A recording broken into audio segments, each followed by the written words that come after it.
எனது பெயர் Shrutika. 11th A அரசு மேல்நிலைப்பள்ளி, தாமரைக்குளம், தேனி மாவட்டம். எவனையும் வெற்றி காகிதம் என்றும் ஒருபோதும் எண்ணாதே, ஒரு நாள் அவன் பட்டமாய் பறப்பான், நீயும் அண்ணாந்துதான் பார்க்க வேண்டும். லெப்டினன்ட் ஜெனரல் புனிதா அரோரா அவர்களை பற்றி நான் உங்கள் முன் கதையாக சொல்ல வந்துள்ளேன். ஹே சும் சும் சும் சும்மா சும்மட சும்மா சும்மா சும் சும் சும் சும்மா சும்மட சும்மா சும்மா லக லக லக லக லக. ஏய் பேச்சி, தொட்டில படுத்திருக்க பிள்ளைய கொஞ்சம் ஆட்டி விடுடி. எதிர்காலத்தில் ஒரு மிலிட்ரி ஆஃபீஸர் ஆக போகிறேன். என்ன இப்போதான்க்கா ஸ்கூல்லேருந்து வந்தேன். வாசலில் காலை வைக்க விட மாட்டீங்க.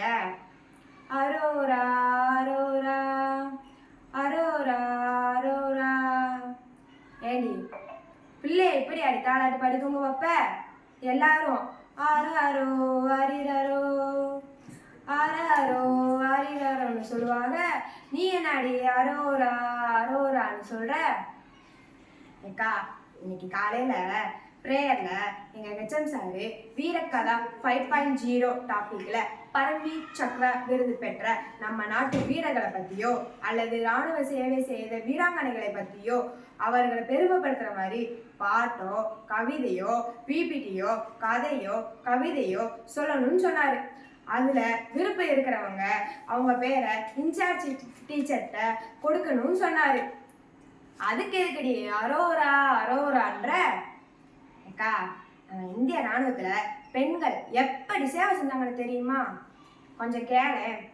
1993 ராணுவத்தில் இணைந்த பெண்ணு யார் தெரியுமா? பிரியா ஜிங்கன்.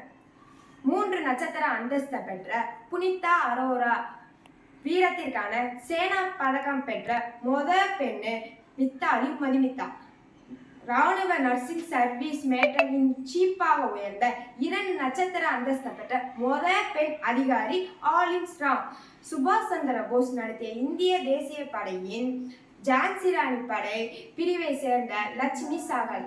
ஏன் இப்ப நடந்துச்சுல, டிவியில கூட பார்த்தோம்ல, பகல்காம் தாக்குதலுக்கு எதிராக ஆபரேஷன் சிந்தூர்ல பணியாற்ற வியோமிகா சிங் மற்றும் சோபியா குரேஷின்னு இன்னும் எத்தனை பேர் இருக்காங்க, அது தெரியுமா? போற்றி போற்றி ஜெய ஜெய போற்றி புதுமை பெண்ணொலி வாலி பல்லாண்டுக்கே மாற்றி வையகம் புதுமையுற செய்து மனிதர் தம்மை அமர்கலமாகவே ஆற்றல் கொண்ட பராசக்தி அன்னை நல் அருகினால் ஒரு கன்னிகை யாகிய தேற்றி உண்மைகள் கூறிட வந்தேட்டால் செல்வம் யாவிலும் மேற்செல்வம் ஏந்திடும்னு என்ன பாரதியார் பாடியிருக்காருக்கா. அதுக்கு ஏண்டி அடிக்கிற மாதிரி வர்ற? ராணுவ பெண்களோட மிடுக்கு நிமிர்ந்த நடையும் அஞ்சாத நெஞ்சமும் நேர்கொண்ட பார்வையும் சூப்பரா இருக்குங்கக்கா. அவங்கள புனிதா அரோரா பத்தி நான் கதையா சொல்ல போறேன்க்கா. அதெல்லாம் சரி, ராணுவத்துல எத்தனை பேர் இருக்காங்க, ஏன் புனிதா அரோரா பத்தி மட்டும் கதை சொல்ல போற?